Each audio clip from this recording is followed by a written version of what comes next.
Decomposition reactions. क्या होती है decomposition reaction? Those reactions in which a compound splits up into two or more simpler substances, such reactions are called decomposition reactions.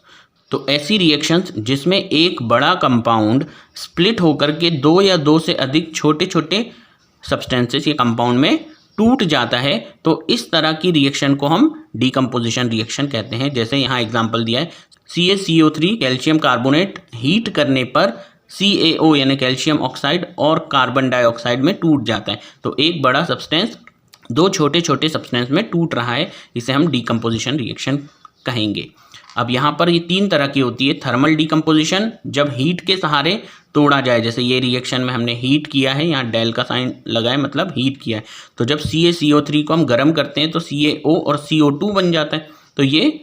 तो यहाँ पर हमने क्या किया, हीट की मदद से डीकम्पोजिशन किया है, इसीलिए थर्मल डीकम्पोजिशन। थर्मल का मतलब होता है हीट। ऐसे इलेक्ट्रोलाइटिक डीकम्पोजिशन, जब इलेक्ट्रिसिटी की मदद से हम डीकम्पोजिशन कर रहे हैं, जैसे यहाँ एक एग्जांपल लिखा है 2H2O, जब इसमें इलेक्ट्रिसिटी दी यानी वाटर मॉलिक्यूल को जब इलेक्ट्रिसिटी दी जाती है तो ये हाइड्रोजन और ऑक्सीजन के मॉलिक्यूल बना लेता है। तो यहाँ पर भी एक बड़ा मॉलिक्यूल टूट करके दो या दो से अधिक सब्सटेंस बना रहा है, तो ये जो है ये इलेक्ट्रोलाइटिक डीकम्पोजिशन हो गया, क्योंकि इलेक्ट्रिसिटी की मदद से तोड़ा गया।